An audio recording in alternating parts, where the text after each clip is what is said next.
Olá para você que está ligado na programação da Rádio Defensoria. Está começando mais um podcast Entrevistas DVE comigo, Beatriz Prio. E hoje o nosso assunto é para falar sobre essa semana, inclusive, que tratou sobre o Dia da Consciência Negra, mas a gente vai conversar um pouquinho sobre o racismo estrutural e como isso afeta os direitos humanos. Para conversar sobre esse assunto, nós convidamos Andréia Vasconcelos, que é advogada, mestre em sociologia, professora, enfim, seja muito bem-vinda e obrigada por ter aceitado o convite.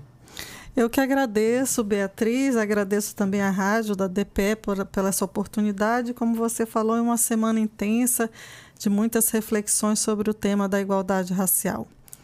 Um tema muito sensível ainda na nossa década, né, no nosso cenário que a gente vive hoje ainda, porque cada dia que se passa, a gente percebe que não acaba, né? Que ainda continua existindo muitas pessoas racistas, apesar dos avanços, né? Que já existiram por meio de lei, por meio de cobrança dos movimentos mesmo, da população afrodescendente. Queria que começasse explicando, né? Um pouco desses termos, para quem não conhece. O que seria, de forma que garantir os direitos humanos é essencial para abordar nesse tema, né? O antirracismo no Brasil, para poder efetivar os direitos humanos, né, Beatriz? Então, no Brasil, a gente viveu 388 anos de escravidão, né? E o processo democrático ele é muito recente, né? Ele surge a partir da Constituição de 1988. Mas o racismo não foi o conjunto de leis que o Brasil assinou, as convenções, os tratados, o Estatuto da Igualdade Racial. Nós temos uma lei que é do ensino da história e da cultura africana na rede pública e na rede privada, que ainda não foi implementada. Então, esse conjunto de normas, de leis, eles não conseguiu enfrentar o racismo. Ele ainda é uma realidade na sociedade brasileira. E o racismo ele é concebido de várias formas. Principalmente, os estudiosos desse tema, né, vão trazer 3 abordagens, né, para a gente compreender o que é o racismo. Você tem o racismo estrutural, que é esse racismo que está enraizado. Como a palavra diz, né? Ele é estruturante e ele é estruturado. E se ele é estruturante e estruturado, ele termina sendo obstáculos para efetivar os direitos humanos. Então, o racismo estrutural é quando eu falo, por exemplo, quando eu olho o mercado de trabalho, que a gente vai falar sobre isso, né? Então, no mercado de trabalho, eu tenho uma grande maioria de pessoas pretas e pardas que estão na informalidade, que não tem nenhum direito trabalhista garantido. Quando eu olho os números da pobreza no Brasil e da miséria no Brasil, então ela vai ter uma cor. Quem são os pobres e os miseráveis? São pessoas pretas e pardas e os grupos indígenas. Quando eu faço o recorte de gênero, né, isso vai se afunilando, né, mais ainda, porque são as mulheres negras e indígenas as mais pobres e miseráveis no nosso país. Então, essa estrutura ela é arquitetada, ela está alicerçada com cimento, argamassa, né? Enraizada mesmo. Por isso que esses momentos de discussão, não só na Semana da Consciência Negra, mas deveria acontecer ao longo do ano, são importantes para você ir desentranhando, né, essa cultura do racismo no Brasil. E aí, para garantir os direitos humanos, aliás, isso já interrompe muitos dos direitos. E aí você citou a Constituição de 1988. De lá para cá, quais os avanços que já são observados, né? O que já foi conquistado? Porque, assim, apesar de ser recente, muito recente, na verdade, ainda é mínimo, né, perante aquilo que se precisa. Sim, porque por mais que a gente tenha uma Constituição cidadã e considerada uma Constituição bem evoluída para o seu tempo, ela ainda não enfrentou as desigualdades, que é o problema do racismo. Qual é o problema do racismo? É que ele aprofunda, intensifica e empurra determinado grupo para as profundas desigualdades. Então, vão ser pessoas que vão receber salários menores, vão ser pessoas que vão estar no mercado de trabalho precarizado, mulheres que vão estar no serviço doméstico sem a carteira de trabalho assinada, vai empurrar essas pessoas para a periferia, para o lado de lixões, onde não tem saneamento. Por isso que surge um outro conceito, junto com o de racismo estrutural, o conceito de racismo socioambiental. racismo ambiental. E aí você tem também o racismo muito forte dentro das próprias instituições, porque nas instituições você vai separar e demarcar o que são espaços de pessoas pretas e o que são espaços de pessoas brancas. Então, esse racismo ele vai meio que naturalizando, né, as desigualdades. Então, como as instituições são espaços de poder onde você toma decisões, quem é que tem que ter poder e tomar decisões na sociedade? É um povo, né, um modelo que vem lá, né, da colonização, como você falou inicialmente, né, do europeu, branco, da raça ariana, que no imaginário social seria superior, mais inteligente, estaria melhor preparado do que essa população que é subalternizada, é excluída, é empobrecida. Por quê? Porque não tem acesso aos serviços públicos, porque não tem acesso aos equipamentos sociais e não tem acesso à igualdade de oportunidades. E aí, oportunidade, a gente fala sobre o mercado de trabalho, definitivamente, exatamente. Né? O que você destacaria que evidencia, na verdade, esses problemas dentro do mercado de trabalho? Olha, no mercado de trabalho, um grande problema hoje é quando você pensa a proteção social. Por exemplo, se uma mulher que é empregada doméstica não tem a carteira de trabalho assinada, ela vai chegando na velhice sem nenhuma aposentadoria. Ou se ela sofrer um acidente de trabalho, uma queimadura, ela não vai conseguir acessar um benefício do INSS, porque ela está na informalidade.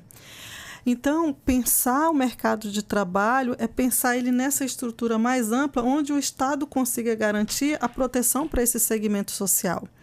Se você pensar, por exemplo, que os pretos e as mulheres negras são as que recebem os menores salários, e esse salário chega a quase 40% menos do que o de um homem branco, então você vê as disparidades, né, salariais. E geralmente ocorre o seguinte: a população preta, especialmente as mulheres, é a última que consegue entrar no mercado de trabalho formal, porque a exigência são mães geralmente que já vêm de uma história, às vezes mãe solo, que já vem de uma história de uma família que já enfrentou várias dificuldades. Quando ela é a última a entrar nesse mercado e ela é a primeira a sair no caso de crise, no caso de, enfim. Então, pensar toda essa estrutura do mercado de trabalho é pensar que condições o Estado pode oferecer, que tipo de política as empresas podem ofertar para garantir o direito e a proteção dessas pessoas no mercado de trabalho. Por isso que a gente sempre faz essa conexão com os direitos humanos. Porque se hoje uma pessoa não tem trabalho, ela não tem condições de efetivar o direito humano. O que são os direitos humanos? A vida, a alimentação, a moradia, a educação, a saúde. Se ela não tem o trabalho que vai dar essas condições para ela, ela tem o seu direito violado. Ela não vai conseguir nessa caminhada, né, ter satisfeito, né, os seus direitos humanos enquanto pessoa e sujeito de direitos. É nesse ponto que se observa, então, que essas pessoas... mulheres, homens, pretos e pardos, e aqui em Roraima indígenas, não conseguem sair desse ciclo de miséria e pobreza. Sim, como você falou, a pobreza ela vai se reproduzindo, né? Imagina só uma família que tem dificuldade de pagar uma escola particular, ou de pagar um inglês, ou de pagar um curso preparatório, né? Essa criança, esse adolescente vai ter mais dificuldade de se inserir no mercado de trabalho. Então, esse ciclo ele vai se reproduzindo, né? Ele vai se autoalimentando, né? Ele se retroalimenta. E é por isso que é importante pensar as políticas de reparação. Essa semana o governo federal ampliou o número de cota nos concursos públicos, que anteriormente era 20%, passou agora para 30%. Isso nada mais é que é uma forma de reparação e uma forma de possibilitar que essas pessoas saiam desse ciclo, né, que é histórico e que se reproduz até os dias de hoje. E a questão desses 30%, né? Você tem ideia de quantas pessoas isso pode... não é que pode, né? Porque a gente tem uma população, maior população negra e parda no Brasil do que branco, né? Sim, sim. O Brasil hoje, segundo o último censo do IBGE, nós somos 54% da população. Então, a cota de 30%, ela, digamos assim, cobre uma parte, né? uma parte dessa lacuna que já é histórica e que tem uma longa história de exclusão. Enfim, mas voltando aqui às concepções, como eu falei anteriormente, então nós temos nos estudos brasileiros a concepção de racismo estrutural, do racismo institucional, esse que está dentro das instituições. Um exemplo de racismo institucional, Beatriz, é quando você, agora estudos recentes sobre a violência obstétrica. O que o estudo da violência obstétrica foi descobrindo? Que as mulheres pretas e pardas, no momento do parto, elas vão sofrer maus tratos, elas vão ser negligenciadas no atendimento, elas vão ter menos anestesia do parto, elas vão ter menos consultas no pré-natal, o tempo de atendimento delas vai ser bem menor. Geralmente os médicos não examinam com o mesmo cuidado e atenção quando se fala de uma mulher branca. Então, o racismo institucional é esse racismo que está dentro das instituições e praticado pelas pessoas. E isso tem levado à morte de várias mulheres, que seriam mortes evitáveis. Então, se uma mulher preta vai parir, tem um julgamento de que ela é mais forte, que ela aguenta mais dor, que ela pode esperar um pouco mais. Então, o tempo de atendimento vai sendo negligenciado. E aí, lá na frente, ela pode ter uma consequência que é uma morte materna ou um bebê que pode chegar a óbito. Nós vivemos recentemente um caso de uma jovem de 26 anos indígena, muito jovem, 26 anos, que fez todo o atendimento pré-natal, mas que morreu na hora do parto. Então, o que aconteceu? Por que essa mulher morreu? Se fosse uma mulher, uma filha de uma autoridade, se fosse uma mulher branca, se fosse uma mulher com condições financeiras, teriam morrido? Então, são questões que a gente se pergunta, porque os dados têm mostrado isso, que são mortes evitáveis. E são evitáveis porque se essa mulher, na hora de parir, tivesse todo o atendimento que uma branca tem, ela não passaria por essa violência obstétrica e não correria o risco de perder a própria vida. Como romper com esse imaginário, que a população negra é mais forte, que tem mais resistência? Como destituir, na verdade, esses pensamentos? Olha, eu acredito muito no processo educativo, O governo, as instituições, a sociedade civil, o poder público de modo geral, os empresários, toda a sociedade tem que assumir essa pauta como uma pauta importante e dar continuidade a um processo educativo, de mudança de mentalidade. E aí a gente fala de uma educação antirracista, que é que está no tema hoje, da nossa conversa. Então, o que seria essa educação antirracista? Porque não basta dizer eu não sou racista. Você tem que efetivar e ter ações concretas. Então, quando eu sou antirracista, eu não vou permitir, por exemplo, que o livro didático só traga histórias de pessoas brancas, que as imagens retratadas nesse material didático sejam de pessoas brancas, ou que a história que é contada nos livros de história seja a partir somente do olhar do dominador, daquele que conquistou a América, que aquele povo que chegou ao Brasil e às Américas. É preciso contar uma nova história a partir do olhar das pessoas que foram escravizadas. É preciso trazer para os currículos a história da África e qual foi a contribuição desse povo, por exemplo, para a riqueza do Brasil. Então, se você olha o Rio de Janeiro, a Bahia, Recife, toda a produção do café, do açúcar, do leite, toda a extração mineral que o Brasil, nas Minas Gerais, passou. Se você observar as construções de paralelepípedos, de igrejas, de estradas, de ferro, você tem uma contribuição e uma mão de obra negra. Então, o Brasil foi construído, a riqueza do Brasil foi construída a partir da mão de obra negra. E é preciso falar isso para as pessoas no currículo escolar, porque aí você vai ter uma ideia positiva do que é ser negro no Brasil, e não uma ideia negativa como hoje é fortalecida pela educação. É aquela imagem que você coloca na televisão, um homem negro como garçom, uma mulher negra como empregada doméstica. Então, você vai retratando a imagem do negro de forma muito negativa.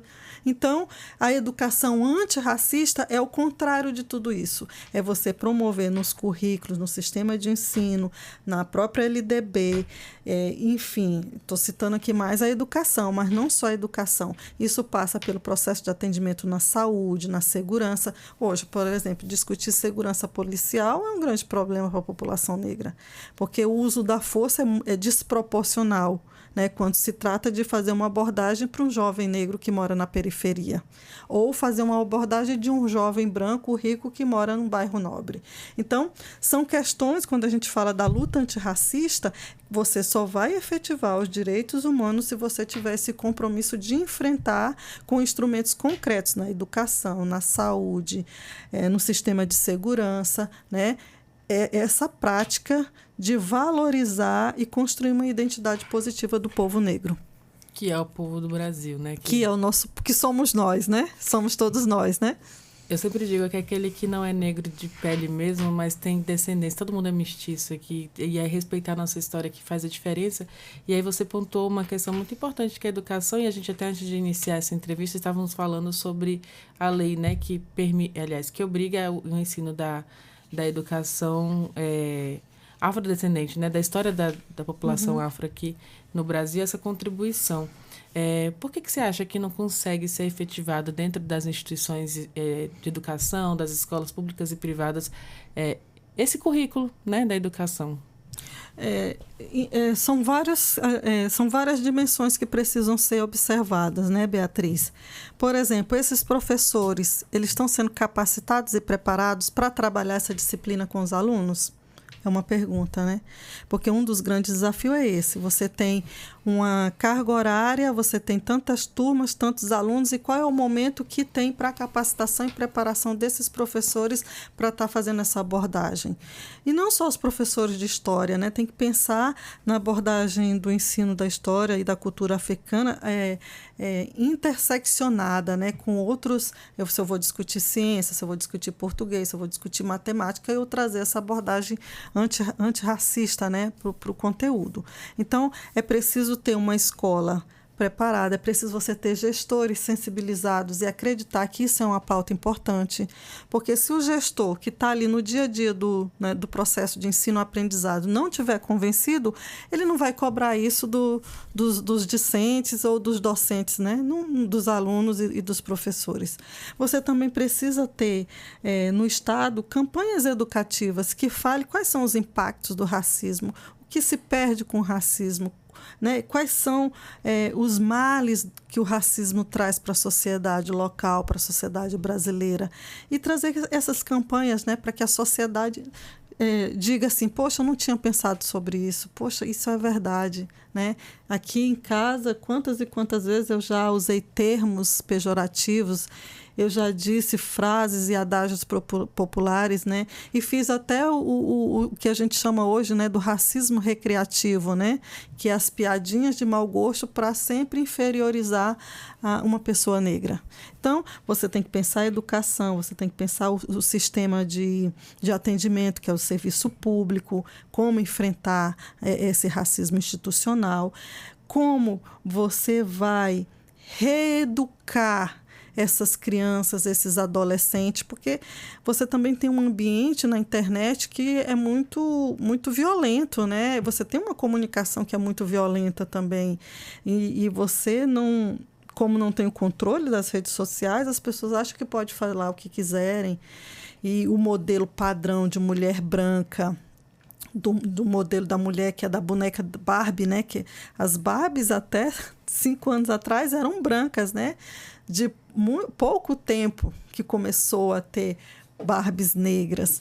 Então, é por isso que eu digo, né, para enfrentar o racismo e ter uma educação antirracista, passa, por exemplo, ressignificar as histórias infantis, ressignificar os contos, né, de fadas, né, ressignificar os brinquedos das crianças. É um grande desafio, né? É um grande desafio, né? Porque você entra numa loja de brinquedos, você, né, entra em paranoias, né? Porque cadê as oportunidades? Cadê a literatura? Cadê os livros? que conta a história, né? A experiência de um cabelo de um cabelo cacheado, né? De um cabelo crespo, e que isso seja uma experiência positiva para as crianças, né? Enfim, por isso que eu digo, é um desafio de várias dimensões, então você tem que pensar atividades educativas, campanhas, leis, fazer com que as leis sejam cumpridas, e quem praticar, por exemplo, racismo, que agora no Brasil é um crime imprescritível, é um crime que ele é injúria racial, e racismo está colocado hoje na Constituição e na lei brasileira, e ele não pode ser tolerado, né? Tolerância zero para o racismo, e punir quem se acha no direito, né, de cometer frases ou discriminação ou desigualdades mesmo na sua ação do cotidiano. Tem que ser punido. Então, são várias frentes de luta. Eu começo aqui, você começa a falar, eu começo a imaginar quanta coisa que tem que mudar ainda, né? Quanta coisa que está travando ali realmente esse acesso aos direitos humanos, que é o que a gente está debatendo aqui. Inclusive, você também trabalha com patrimônio, né? Inventários, sucessões, sim. Que a questão que a gente tem aqui até, né, para discutir é sobre essa distribuição do patrimônio de inventários, essas sucessões no Brasil. A gente vem de um país, como a gente já tem comentado aqui, que foi colonizado, então as terras foram dominadas, né, por esses colonizadores, e a descendência que vai tomando ali também conta, né? E a gente tem que resgatar esses patrimônios também. Como é que faz tudo isso? Há que se resgatar o patrimônio cultural, o patrimônio artístico, né? O patrimônio dos bens, né? Bens e recursos financeiros, eu digo assim. Porque em 1850 o Brasil cria a Lei das Terras. Quando o Brasil cria a Lei das Terras, uma das principais questões era que os negros eram impossibilitados de adquirir terras. Eles trabalhavam na terra, eles conheciam a terra, eles produziam e tiravam seu sustento da terra. Só que eles foram proibidos de comprar terras, porque as exigências eram enormes, né? Tinha que ter garantias, tinha que ter muito dinheiro, e era uma coisa que o povo que estava escravizado não tinha. Então, o povo negro não conseguiu acessar as terras, que hoje são os principais patrimônios, né? Na hora de uma sucessão, na hora que você vai fazer um inventário. As mulheres, por tabela, não tinham acesso à terra. Só em 2001 é que elas conseguiram colocar a propriedade rural no nome delas, porque a propriedade rural tinha que ficar no nome do marido, porque era aquele que era o provedor, que ia trabalhar a terra, né? Era o agricultor, o trabalhador rural. Então, você tem uma defasagem que vai colocando esse segmento numa condição de desprestígio e de vulnerabilidade. Então, hoje, você vai encontrar pessoas que, na hora que o chefe de família falece, a mãe e o pai falecem, os terrenos não estão regularizados no cartório de imóveis. Foi passado de avô para filho, de filho para neto. E aí essas pessoas sequer conhecem como funciona, né, o processo de regularização. E também não tem nem recursos para fazer isso, porque ninguém vai deixar de comprar um prato de comida, ou de pagar um combustível, ou colocar uma criança na escola, comprar um material escolar para poder regularizar a propriedade de um terreno, né? Então, assim, as desigualdades, elas são multifacetadas, né? E multidimensionais, porque não é só a questão de não ter a renda ou o emprego, né?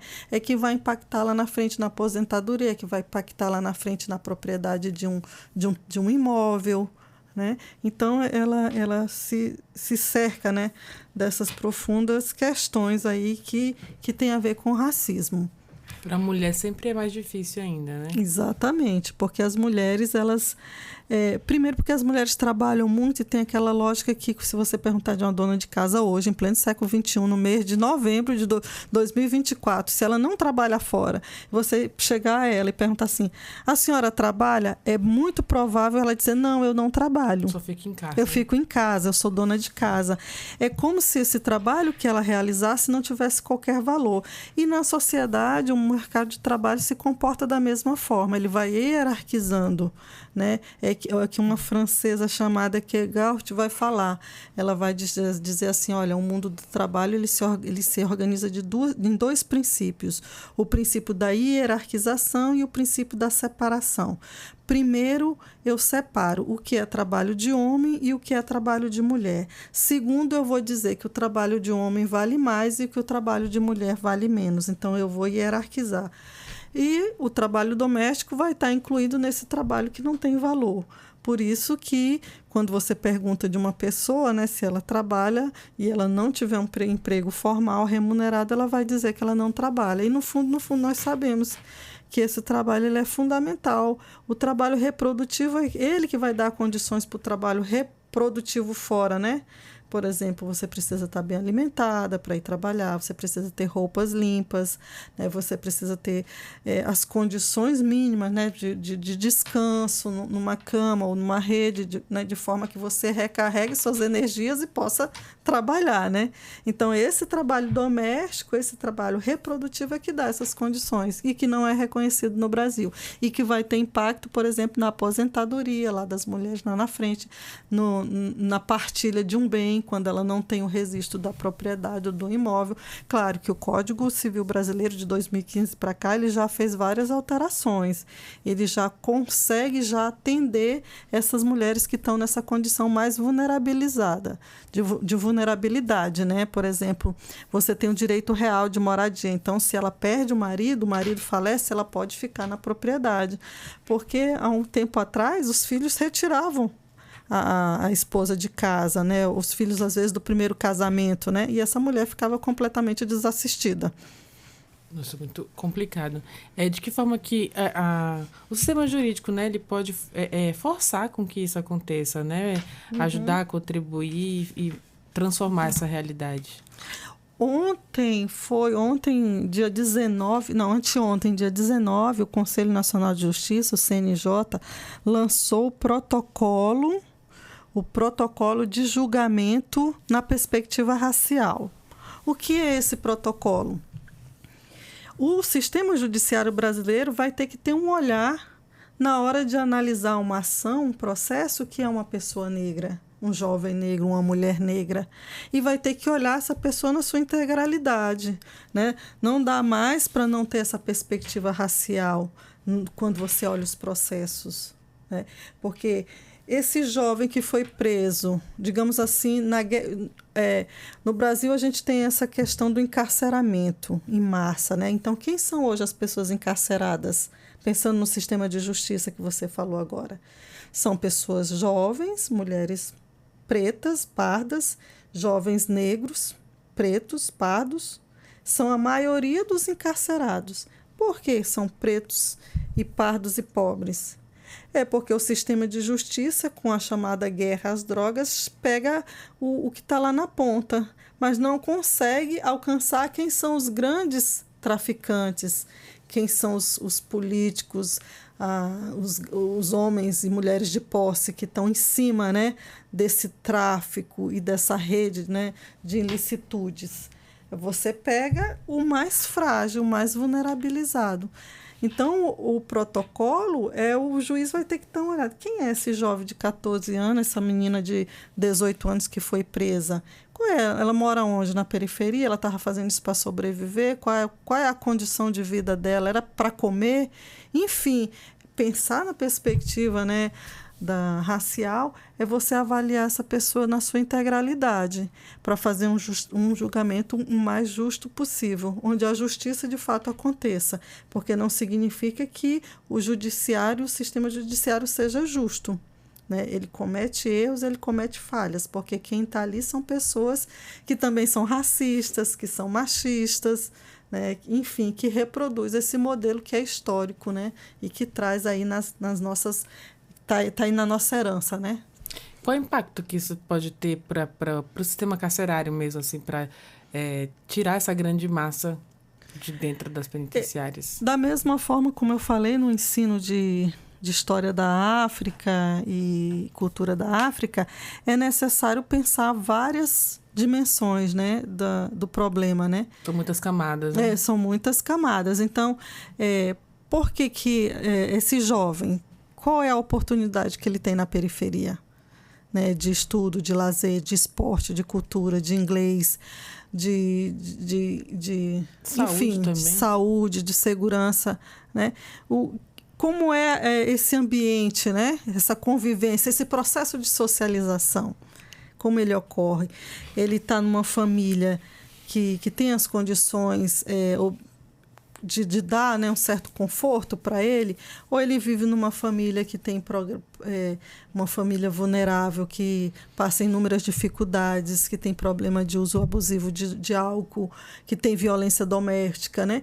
Então, o protocolo, que tem o primeiro protocolo lançado pelo CNJ, foi de julgamentos numa perspectiva de gênero e agora de julgamentos numa perspectiva racial. Ele tem que se debruçar sobre essa realidade, né? Sobre essas, como você falou muito bem, né?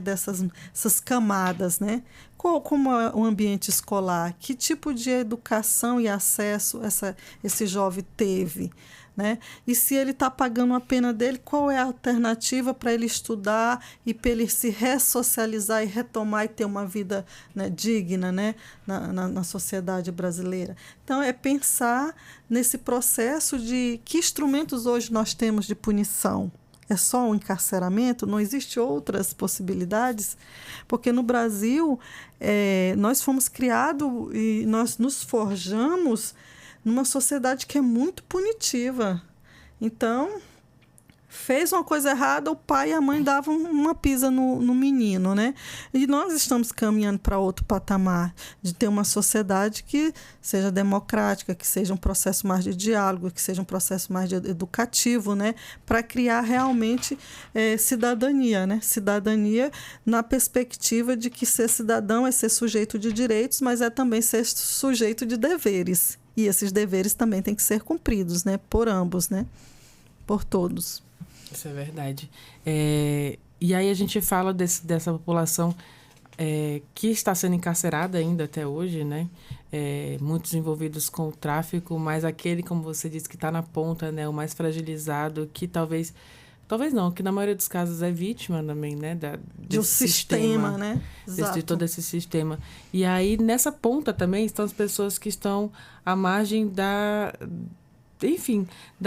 saúde também, não tem saneamento, estão ali, são ribeirinhos aqui em Roraima, por exemplo, indígenas. Como é que essas pessoas também, que por questões raciais, estão associadas aos problemas socioambientais também? Sim, é o que a gente chama do racismo ambiental, né, Beatriz? Então, se você observar a população negra, onde ela reside? Ela reside nas periferias, não tem saneamento básico. Não tem escola, né? Ou quando tem escola, falta professor. Não tem laboratórios, não tem bibliotecas, não tem cinematotecas, não tem brinquedotecas. Então, é um espaço de muitos limites, né? E você vai empurrando essa população para esses lugares, né? São próximos, as moradias da população preta estão em lugares palafitas, próximos a lixões, onde não tem saneamento, como você já mencionou, onde não tem um posto de saúde. Então, isso tem um comprometimento no desenvolvimento dessa criança e desses adolescentes, tem um comprometimento no desenvolvimento dessa família. E isso vai baixando o IDH, né, que é o Índice de Desenvolvimento Humano. Então, e aí, voltamos lá no começo, né? Isso vai violando o direito humano, a saúde, a educação. Um caso bem emblemático, quando a gente fala de racismo ambiental, foi o caso da Zika, no Brasil, lá em Recife. Que aí é preciso você olhar, como você disse, nas várias camadas.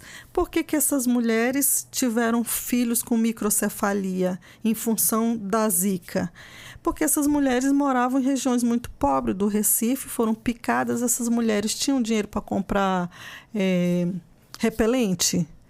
Essas mulheres tinham saneamento para que ali não fosse um local de aglomeração de mosquitos. Ali, essas mulheres tinham saneamento básico? Não, então essas mulheres não tinham repelente, essas mulheres não tinham orientação, essas mulheres não tinham... enfim, elas iam deixar de comprar 1 quilo de carne para comprar um repelente? Não. Então, o contexto de moradia, a situação delas de vulnerabilidades fez com que surgiu, né, a Zika no Brasil.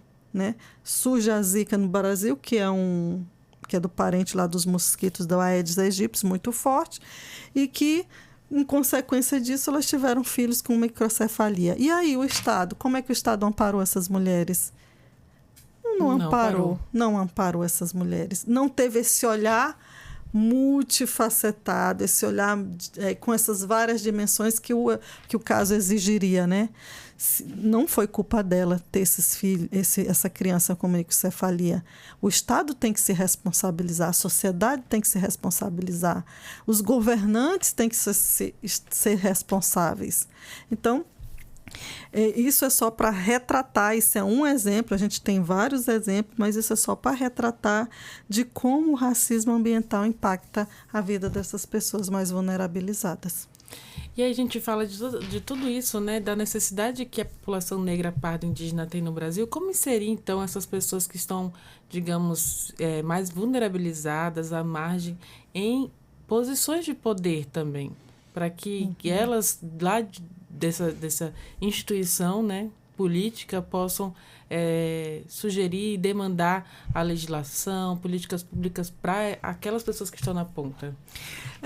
É um processo mais demorado, porque exigiria uma mudança de cultura política, né? Uma mudança de pensamento no conjunto da sociedade. Por exemplo, na hora que eu vou votar numa mulher negra que defende essas pautas, né, e que pode ir para uma Câmara de Vereadores e para uma Assembleia Legislativa ou para um Congresso Nacional defender essas pautas, ou eu vou votar numa mulher ou num homem que é médico, dono de uma faculdade privada, como isso, né, vai refletir, como o meu voto vai refletir na política pública e na política de acesso aos serviços de qualidade. Porque se eu só voto em empresários, eles vão defender a pauta empresarial. Se eu só voto em banqueiro, eles vão defender a pauta do sistema financeiro. Né? Se eu voto no setor do agronegócio, eles vão defender a pauta do agronegócio. Então, quando é que vai entrar essas pautas? E aí, quando você fala, né, como ter pessoas nos espaços de poder e de decisão para poder viabilizar essa política de acesso. Não vai viabilizar uma política de acesso enquanto essas pessoas não estiverem nesses locais. Não vai mudar o atendimento na rede pública de saúde enquanto os pretos e negros e as mulheres pretas e pardas não tiverem cargo de gestão. E também não adianta ser só preto, pardo ou mulher. Você tem que ter um processo educativo, porque você também vai se deparar com mulheres que vão ser contra a pauta feminina, né? Pauta feminista. Então, por isso que essas questões são complexas, não é uma abordagem fácil, é muito desafiadora, porque a gente fala de mudança de cultura política, mudança de pensamento. Você fala em desenraizar mesmo. Né? Você está tipo assim, implodindo uma estrutura, né, para que ela seja refundada novamente, refeita novamente. Nossa, são muitos 300 anos para refazer. Mas não podemos desanimar, porque os passos já começaram, a gente já está caminhando e não dá para ninguém parar no meio do caminho, né? A gente tem que continuar seguindo para que as próximas gerações tenham uma vida melhor do que a minha, do que a nossa, como a gente está tendo a oportunidade de ter uma vida melhor do que os nossos avós, os nossos tataravós. Então, o caminho, ele segue. É para frente, né? Exatamente. Professor, inclusive, eu lembrei agora, você falou do Zika, o Covid também foi um exemplo. A primeira mulher diagnosticada com Covid aqui no Brasil foi uma empregada doméstica negra que foi contaminada por sua patroa, que veio de uma viagem internacional e trouxe a doença de forma internacional. Então, só que essa mulher não tinha o mesmo acesso à saúde e a remédios como a mulher branca teve na época, né? Então, A pandemia já mostra isso. A pandemia revelou muitas coisas, né, sobre a questão racial, né? Então, as pessoas não queriam liberar, fazer o isolamento, né, das empregadas domésticas, principalmente o setor de serviço, né, que é o setor mais precarizado, onde você tem as remunerações mais baixas. Então, esse setor ele chegou a ser considerado essencial, né? Quando, na verdade, você também tem questões raciais, né, por detrás de tudo isso. Né? É que o negro, o pardo no Brasil, ele não é visto como cidadão, como sujeito de direito. Então, ele tem que trabalhar aquela ideia do burro de carga, que a gente costuma falar e está no nosso imaginário. Então, não precisa dar conta, vai fazer, tem que trabalhar mesmo, esse negócio de isolamento vai fazer a economia parar, porque sempre quando tem uma crise, se faz uma conexão com essa questão econômica, né? Quando, na verdade, independente das crises, a economia e o capital continuam mantendo seus lucros, continuam mantendo suas propriedades e suas posses. Ao contrário, eles só aumentam, né, os seus lucros, né? Doutora, a senhora também atua no Instituto Vidas Amazônicas. Isso. Esse é um instituto que surgiu recentemente, ele foi criado ano passado, ele ainda está engateando e a gente está começando os trabalhos agora. Assim, nesse primeiro momento, a gente está querendo que as pessoas saibam o que é o Instituto. Então, a gente tem feito algumas rodas de conversa sobre esses temas. A gente fez uma roda de conversa sobre essa questão de justiça reprodutiva, o que é isso, né? Sobre violência obstétrica. A gente tem ido em alguns fóruns para conversar com trabalhadores terceirizados sobre como o assédio, né, acontece e quando é um assédio ou quando é um racismo, porque às vezes tem uma confusão entre os trabalhadores de fazer essa distinção. Então, o Instituto ele está se credenciando na sociedade roraimense, né? As pessoas vão estar conhecendo, agora que a gente iniciou alguns projetos, mas é nesses passos, né? Lentos e mais fortes, né? E quais as estratégias, né, que o Instituto deve abordar depois de se estruturar melhor também, para trazer medidas eficazes, né? Assim, aliás, discussões e abordagens contra as desigualdades. A princípio, a gente tem se debruçado muito que é importante ter diagnósticos e pesquisas locais, né? Então, hoje, eu sei quantas mulheres que são migrantes, por exemplo, estão num trabalho precarizado, não têm uma carteira de trabalho assinada. Eu sei se essas mulheres que são trabalhadoras domésticas são de comunidades indígenas, são da Guiana, enfim, a gente precisa, enquanto instituto, a gente tem se debruçado muito nisso, que é preciso você conhecer a sua realidade, tendo um diagnóstico mínimo, né, para poder ir trabalhando algumas questões. Uma das questões que tem chamado muito a nossa atenção é essa questão do trabalho precarizado, onde você tem mulheres migrantes que às vezes fazem uma faxina e a pessoa quer pagar R$30, R$40. Você também tem denúncias de trabalho análogo ao de escravo, né, aqui em Roraima. Então, e levando essas pautas, essas discussões, e também a discussão da violência, porque Roraima continua sendo um dos estados mais violento, né, quando se fala em violência doméstica e familiar. Roraima registra os maiores números de gravidez na adolescência. E o que está promovendo isso, né? É o início de uma sexualidade precoce, é um abuso, é uma cultura que justifica que meninas têm que casar muito cedo ou se envolver muito cedo. Então, a gente está nesse passo de primeiro conhecer a realidade, ter alguns diagnósticos, né, de alguns temas que têm mais impacto, né, que chamam mais a nossa atenção, né, para a partir desse diagnóstico você está implementando algumas ações, né, com o apoio das instituições e do poder público e da universidade, porque a gente também faz parte do Observatório de Violência, né, de Gênero da universidade. E falando em gênero, do que você falou que aqui em Roraima se destaca, então, a violência doméstica familiar, a gravidez na adolescência, e eu acredito que você pode até explicar melhor, mas se for parar para olhar também, estão ali mulheres pretas, pardas e indígenas. Indígenas, exatamente. O recorte, né, se você faz o recorte étnico-racial, o grande público que é sujeito, né, à violência e que está numa condição de desproteção é meninas pretas e pardas indígenas, mulheres pretas pardas indígenas. E como que a sociedade, né? Eu digo para quem não é preto, nem pardo, nem indígena, mas já toma consciência dessa realidade e também do seu lugar, como é que faz também para poder se juntar a esse movimento antirracista também? Eu acredito que a universidade tem um papel importante. A universidade ela tem que sair dos seus muros, né, das suas salas de aula, fazer um processo de extensão, ir para as comunidades, fazer projetos, né, de pesquisa, publicar, divulgar, produzir artigos, fazer conversas. Mas não adianta ser uma conversa acadêmica, né? A gente tem que vir para a comunidade indígena, para os bairros, para as periferias, mas com uma linguagem popular, para que as pessoas possam entender, né? Eu não posso chegar com o meu juridiquês, porque as pessoas vão ter dificuldade, né? Enfim, acho que a universidade tem um papel importante nessa transformação e nessa mudança dessa realidade que você menciona.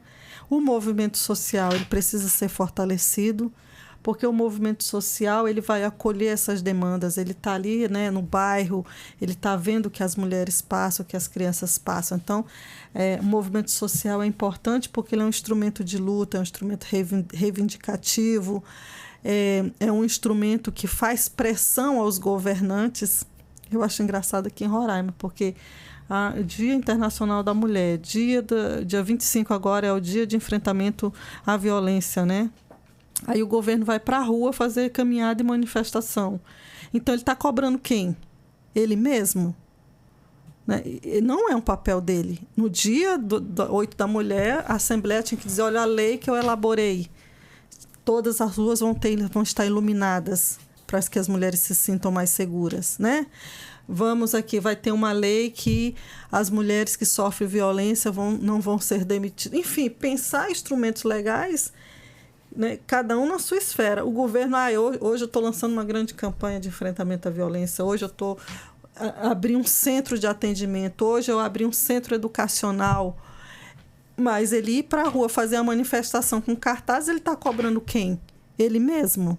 É uma coisa que não tem lógica, né? Então, isso cabe aos movimentos sociais, porque essa efervescência do movimento social vai dizer para o governo, epa, eu tenho que sair da minha zona de conforto, eu tenho que começar a trabalhar, ele vai ter um bom motivo, olha aí, as mulheres estão na rua, o povo está me cobrando, vá lá parlamentar, vá lá secretário, vá lá secretária, trate de me trazer um plano de trabalho com estratégias, com orçamento, para que a gente comece a mudar essa realidade. Então, assim, cada um... Trazer medidas eficazes, né? Cada um no seu espaço, fazendo o que tem que ser feito.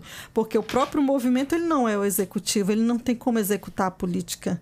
Como é que eu vou criar um centro de atendimento para mulheres vítimas de violência, uma Casa da Mulher Brasileira? Não. Se eu tenho uma Casa da Mulher Brasileira, a sociedade civil vai dizer, olha, tem essas lacunas, precisa ser melhorado nesse ponto, a equipe tem que ser capacitada, a falha está aqui, certo? Então, cada um fazendo o seu papel, cumprindo a sua função no Estado democrático de direito, para que a cultura política possa mudar e as transformações efetivamente aconteçam. E reflita lá na vida daquela mulher, na vida daquela criança, na vida daquele homem preto, pardo. Andréa Vasconcelos, né, que é socióloga também, que é advogada, diante de tudo isso que nós conversamos, que mensagem você deixa para quem ainda não compreende a importância de entender sobre as questões raciais, entender e também contribuir com o movimento antirracista? Primeiro, cada pessoa, a gente também tem o racismo individual ou interpessoal, que é esse racismo mais sutil, né, que acontece nas relações individuais. Então, por exemplo, se um homem branco casa com uma mulher negra, a sociedade vai dizer, poxa, ele não teve muita sorte, né? Mas se é o contrário, se é um homem preto que casa com uma mulher branca, ele teve muita sorte, né? Então, por que eu estou trazendo esse exemplo? Para deixar uma mensagem de que é preciso mudar individualmente. E você só muda individualmente buscando informações. Porque nós somos preconceituosos e nós temos que abandonar esses nossos preconceitos. E a gente só vai abandonar esses preconceitos se apropriando, escutando o programa da Rádio Defensoria, ou escutando lá o canal do YouTube, com uma entrevista sobre racismo, indo numa roda de conversa, numa oficina, num seminário. Indo conhecer os movimentos também. Conhecer os movimentos, cobrando do professor e da professora, olha, mês da consciência negra, vamos fazer atividades, que atividade as crianças estão tendo, o gestor. Então, você tem que ter o envolvimento de toda a sociedade para que, efetivamente, a gente consiga transformar essa realidade.